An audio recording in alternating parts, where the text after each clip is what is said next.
estudiantes de la Universidad Politécnica Salesiana de la carrera de Psicología de la asignatura de Enfoque Psicofisiológico del Desarrollo. Estamos en este momento con la psicóloga Carolina Flores, psicóloga clínica, que nos ayudará a tener varias nociones sobre el trastorno de antisocial en la adolescencia, en la juventud. Vamos a proceder con la primera pregunta. ¿Cuál ha sido su experiencia clínica con individuos de trastorno de personalidad antisocial? Bien. Bueno, la experiencia que yo he tenido básicamente ha sido con adolescentes infractores.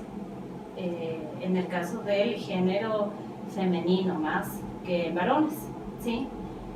Entonces, obviamente, los delitos cambian porque la personalidad viene también desde qué tipo de experiencias ellos tuvieron cuando eran niños, qué tipo de familia, en qué tipo de familia se criaron, en qué tipo de barrio o comunidad estuvieron, si había o no situaciones de consumo o factores de riesgo dentro del lugar donde ellos empezaron a crecer, pero básicamente en adolescentes infractoras mujeres.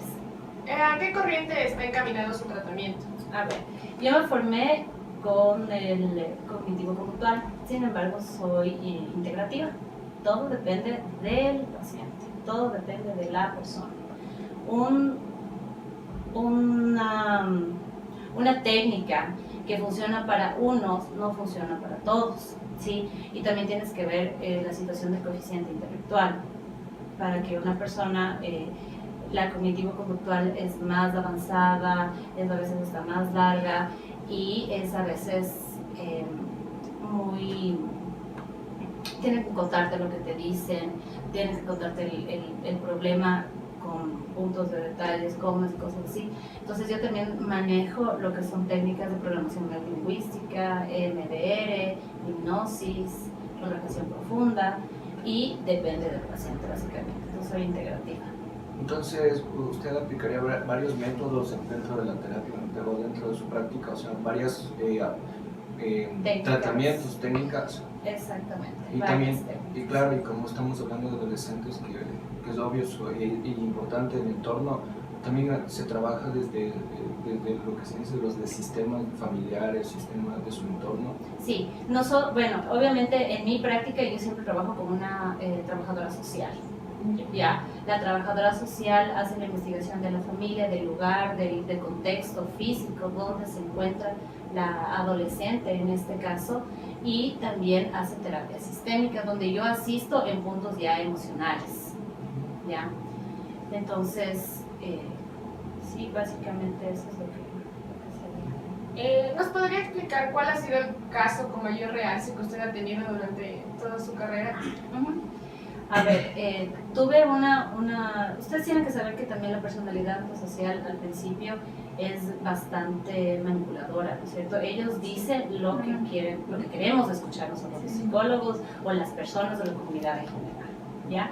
Entonces tuve el caso de una chica que básicamente ella se adhirió muy bien en un principio al proceso psicológico, obviamente puso en práctica lo que habíamos aprendido, las herramientas, la familia también se adhirió bastante al proceso, y hubo un punto en donde sin necesidad de que haya ocurrido algo relevante o algo grave para ella, pero ya el tratamiento o la terapia ya fue evolucionando, tanto así que ya nosotros íbamos identificando características personales para poderlas mejorar o fortalecer, y situaciones obviamente que a ella tal vez le fueron llegando, fueron topando ciertas situaciones que ella vivió, pero hubo un punto en que ella sin son dejó la terapia, la familia también dejó.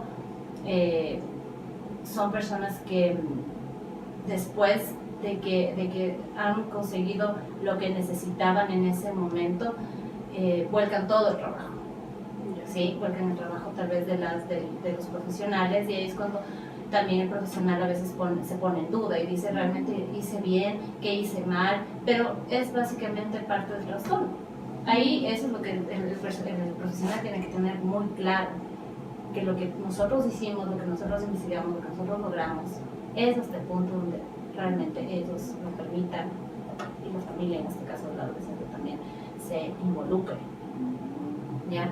Porque hay muchas personas es que fracasó la terapia, fracasó esto, y no es el fracaso del terapeuta, es la propia personalidad, la propia sintomatología del caso, en este caso del trastorno. ¿Nos podría decir más o menos qué características presentaba este caso? Ya, por ejemplo, era muy manipuladora, ¿sí? Había mentiras constantes. Ella, por ejemplo, tenía una simpatía con todo el mundo, era muy, muy sociable, muy amena. Sin embargo, se le complicaba cumplir normas y reglas. Es el tipo de persona que dice, no, es que a mí no me gusta que me griten, es que a mí lo que me molesta es que me digan qué tengo que hacer, ¿ya?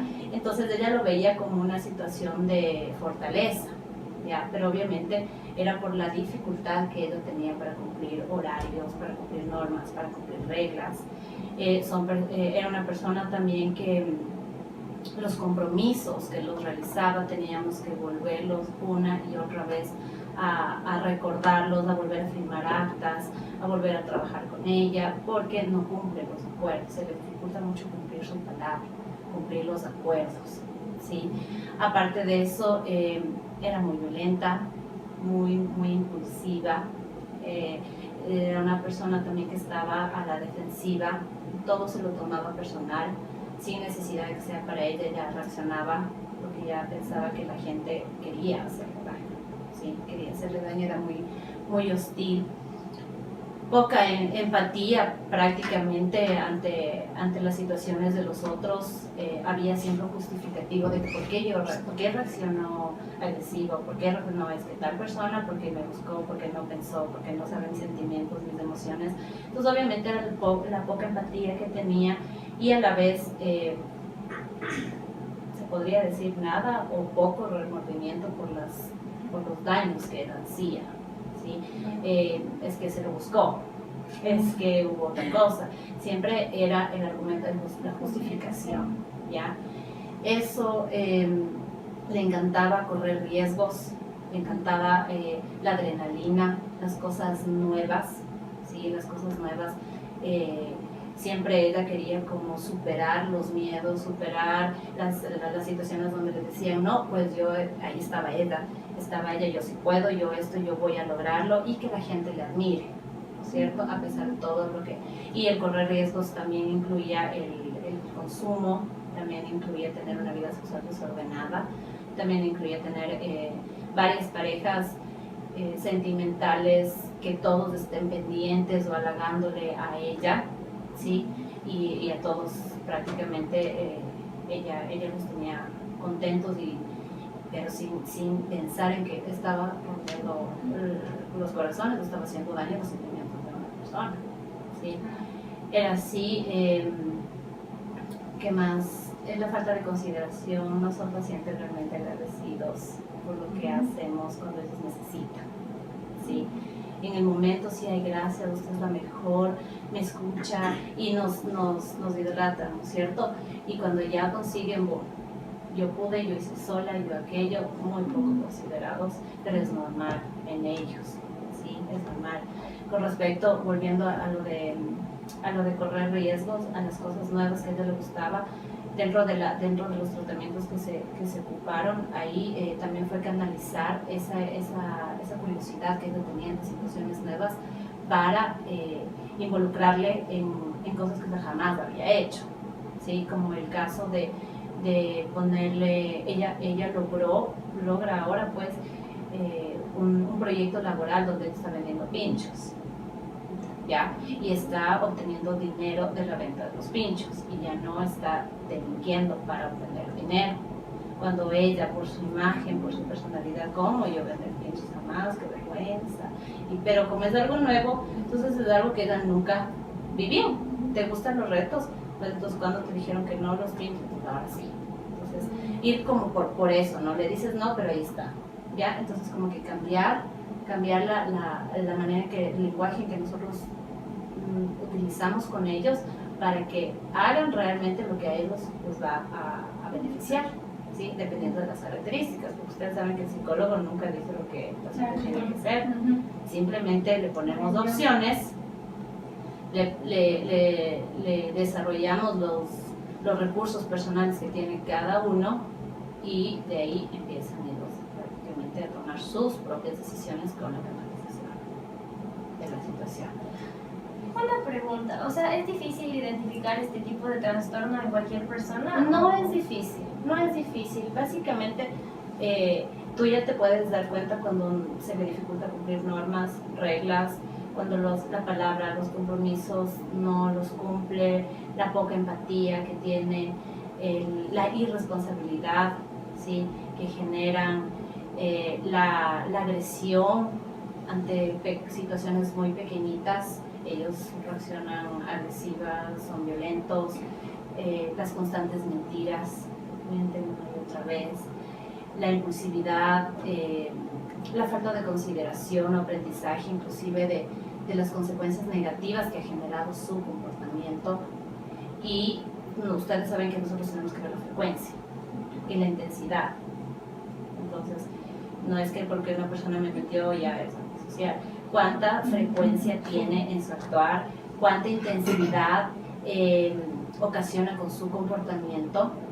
Y también yo trabajo siempre con las 5 áreas de la persona. La persona generalmente se desenvuelve en el área académica, ¿no es cierto?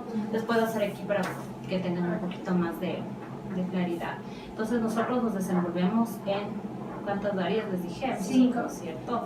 Ya. Entonces la una es la social, la otra es la personal, la otra es la académica, la laboral y la familiar.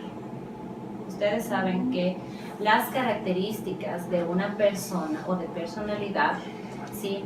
Cuando afectan a más de 2 áreas de las que se desenvuelve la persona, ocasiona ya, se vuelve no en un rasgo de personalidad, sino en un trastorno de personalidad, porque la social está afectada, la personal está afectada, la familiar también, la académica generalmente desertan de los estudios, laboral generalmente incumplen, son irresponsables en el trabajo, en la familiar se rompe la familia o tienen muchos conflictos entre los integrantes, en la personal depresión, ansiedad, situaciones emocionales, trastornos postraumáticos, en lo social generalmente ya tienen encuentros se involucran en pandillas, se involucran en peleas, tienen muy pocos amigos duraderos, ¿sí? Si no son como superficiales, momentáneos para lo que yo necesito ahora y después listo,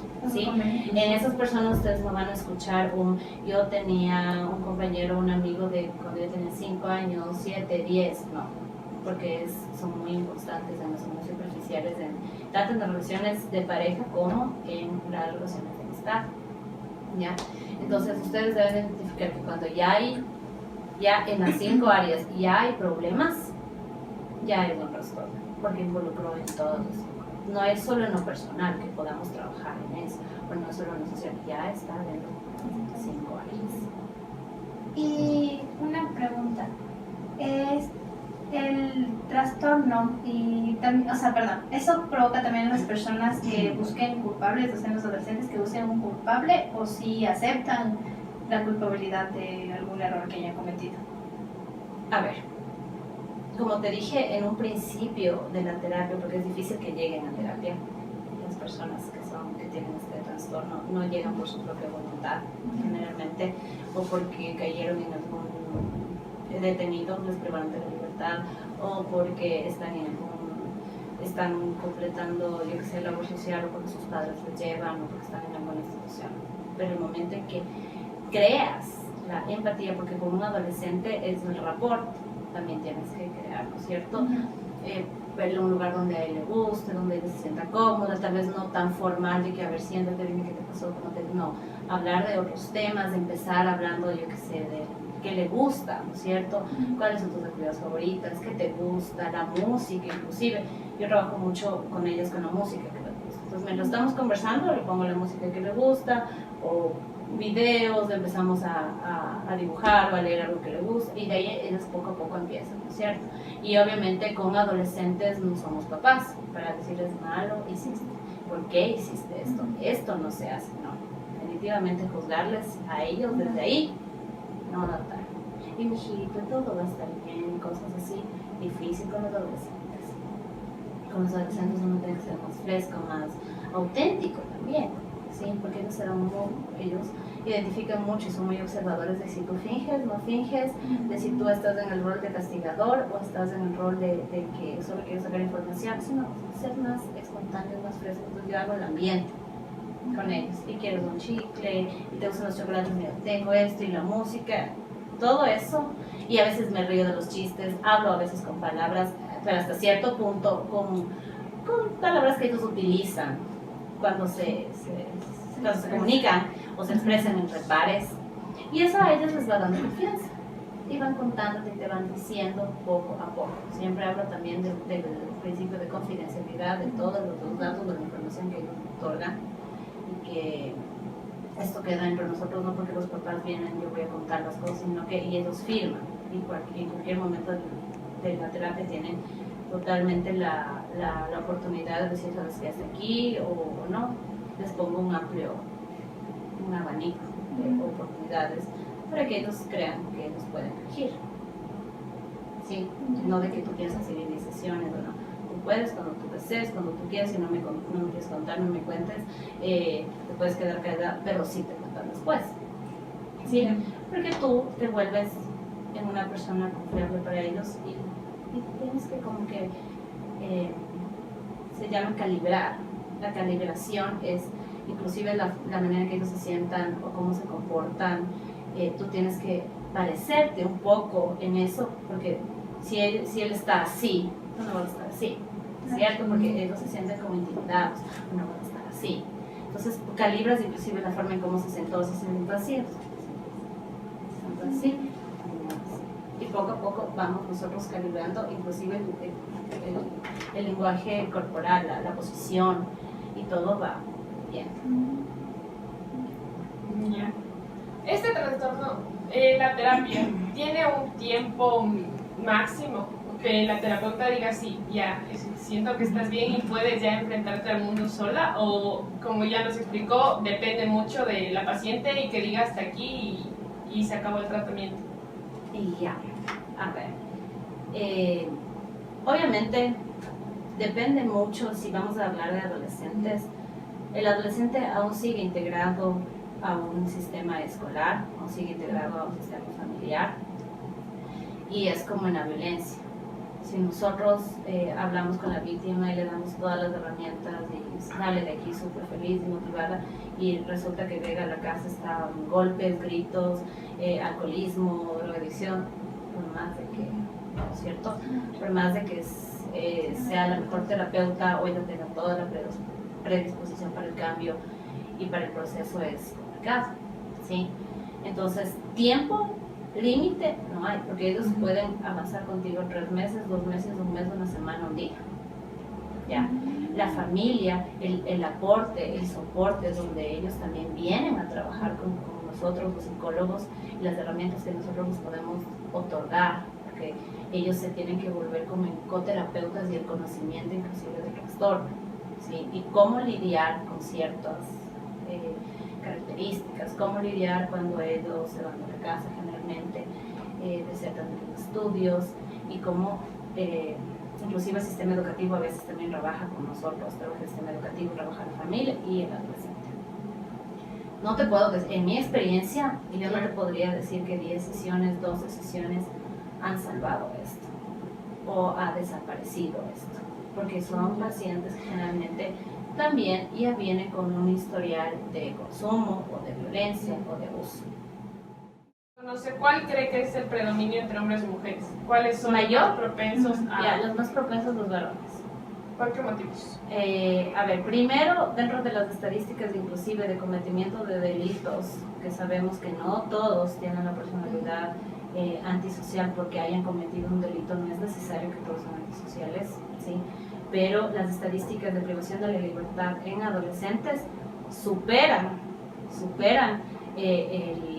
la privación de libertad de mujeres, los varones, ¿sí? Primero, también por la sociedad en la que nosotros estamos, ¿no es cierto? Nosotros tenemos una sociedad que, a pesar de que ahora está evolucionando, de base es machista, ¿sí? Entonces, el hombre puede, el hombre esto, el hombre sí puede dejar su casa, sí puede dejar los estudios, puede tener varias mujeres, puede correr riesgos, puede tomar, puede manejar con alcohol. Entonces, primero la sociedad, ¿no es cierto? Y todo esto del género, los hombres son más fuertes, los hombres pueden, ¿cierto? Entonces les hace más propensos, no porque sea varones, sino por la sociedad en la que actualmente nosotros vivimos. Queremos agradecerle por su tiempo y por su colaboración.